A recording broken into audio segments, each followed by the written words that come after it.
hari ini cukup menyedihkan bagi Komnas Perlindungan Anak ya, karena ada sebuah lembaga atau institusi pendidikan yang begitu dikagumi, khususnya masyarakat Batu ya, dan masyarakat khususnya Jawa Timur. Nah, ternyata sekolah berinisial SPI itu yang berada di Kota Batu itu menjadi sumber malapetaka bagi peserta didik di sana. Apa itu? Ternyata di sana tersimpan kasus-kasus kejahatan seksual yang dilakukan oleh pemilik dari SPI itu, melakukan kejahatan seksual berulang-ulang kepada puluhan anak-anak yang pada masa anak-anak itu bersekolah di sana antara kelas 1, kelas 2, kelas 3 dan sampai pada anak itu lulus dari sekolah itu masih mengalami kejahatan seksual yang dilakukan oleh pemilik sekolah itu. Siapa pemilik sekolah itu? Sungguh mengagetkan bagi saya, karena kebetulan saya pernah mengenal beliau, berinisial JE. JE ini adalah, saya kira masyarakat di Kota Batu dan di Jawa Timur itu mengenal beliau, tetapi perilakunya adalah perilaku masuk dalam kejahatan luar biasa karena melakukan kejahatan seksual terhadap peserta didiknya sampai usia dewasa. Jadi artinya bukan hanya sekali dilakukan, tetapi berulang-ulang, dan itu dilakukan di lokasi di mana anak itu dididik, yang seyogianya adalah menjadi entrepreneur, menjadi anak-anak yang berkarakter. Tetapi karena perilaku si pengelola ini mengakibatkan anak sekarang ini berada dalam situasi yang sangat menyedihkan. Karena perilaku kejahatan seksual itu dilakukan bukan hanya di tempat di mana anak itu dididik, tetapi juga dilakukan di luar negeri ketika mereka melakukan kunjungan-kunjungan ke luar negeri. Apa yang terjadi di situ? Laporan yang terkonfirmasi, selain kejahatan seksual yang berulang-ulang, korbannya adalah sejak anak-anak itu SMA di sana, tetapi juga melakukan kejahatan fisik, memukul, menendang, ya, memaki, termasuk kekerasan verbal dan seterusnya, termasuk kekerasan yang sifatnya ekonomi. Mereka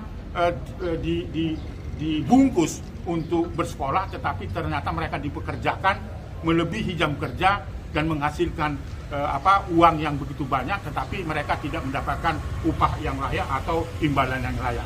Jadi artinya apa? Data yang terkonfirmasi dari korban ini kepada Komnas Perlindungan Anak ada 3 hal: terjadi kejahatan seksual di sana berulang-ulang, terjadi eksploitasi ekonomi artinya memanfaatkan anak untuk dipekerjakan, terjadi juga kekerasan fisik yang dilakukan oleh pengelola sana. Oleh karena itu hari ini bagi saya adalah menyedihkan, karena ini adalah sekolah yang sangat dibangga-banggakan oleh pemerintah Kota Batu dan Jawa Timur, tetapi ternyata menyimpan kejahatan-kejahatan yang luar biasa yang dapat mencederai dan menghambat anak-anak menjadi bertumbuh dan berkembang dengan baik.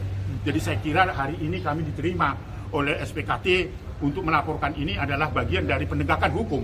Tentu semua orang yang merasa dirugikan termasuk anak-anak ini, Komnas Perlindungan Anak bersama dengan korban melaporkan ini supaya ini menjadi pelajaran bagi semua orang, tetapi paling tidak ada penegakan hukum agar ini persoalan ini bisa terang benderang dan sebagainya. Pak Haris, ini dilakukan sejak kapan dan kemudian? Jadi itu adalah di akhir 2020 masa COVID-19. Korbannya yang terkonfirmasi yang ada di Komnas Perlindungan Anak 15 sekarang.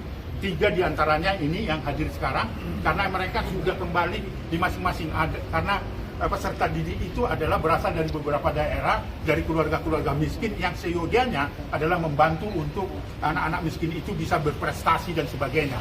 Tetapi ternyata dieksploitasi secara seksual, ekonomi dan sebagainya. Ada yang dari Palu, ya, ada yang dari Kalimantan Barat, ada yang dari Kudus, ada yang Blitar, dan ada yang dari Kalimantan Timur, Sangatta dan sebagainya. Ini yang saat ini sedang berada di rumah orang tuanya masing-masing, tetapi semua itu punya pengalaman pahit yang dirasakan. Ada bukti kekerasan seksual ya, Pak? Ada, jadi kami punya testimoni, ya punya saksi-saksi dan sebagainya. Jadi lengkap ya. Jadi itu artinya Komnas Perlindungan Anak hadir di sini itu karena memang datanya terkonfirmasi, termasuk kekerasan fisiknya, eksploitasi ekonominya, termasuk kekerasan seksualnya dan testimoni. Testimoni dari korban-korban itu. Dan itu bisa dilihat secara media multimedia bahwa kesaksian itu adalah pembenaran.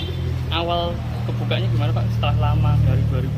Awalnya ya tentu karena ada satu tekanan yang sangat luar biasa yang terus tersimpan. Itulah artinya ketika anak mengalami kejahatan seksual itu tidak pernah bisa terlupakan, tetapi terus menjadi tekanan psikologis.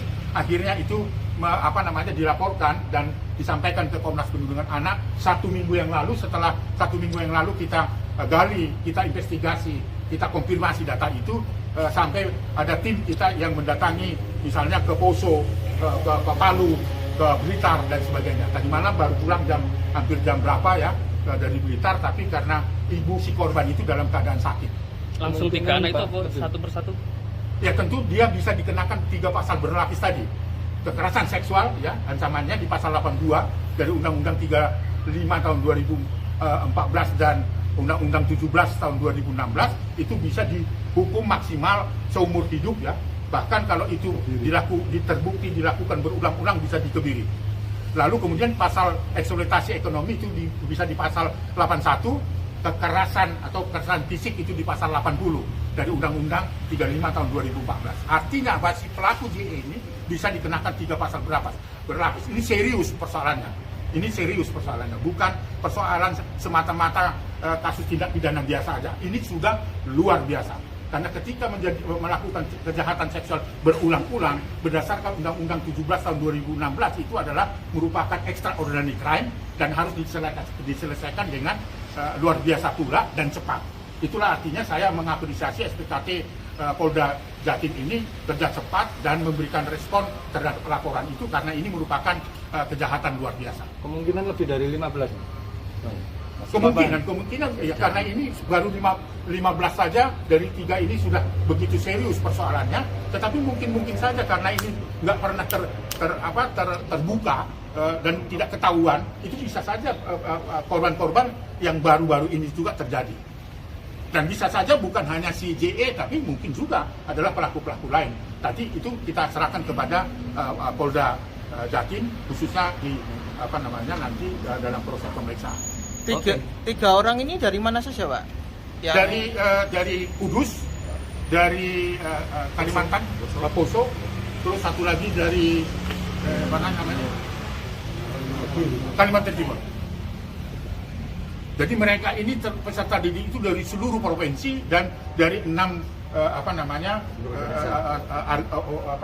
ya. Itu saya kira teman-teman ya. Jadi sekali lagi ini adalah kejahatan luar biasa yang harus dipertanggungjawabkan JE ya. Tentu kita serahkan proses hukumnya di pihak kepolisian nanti apa yang akan terjadi. Proses selanjutnya dari polisi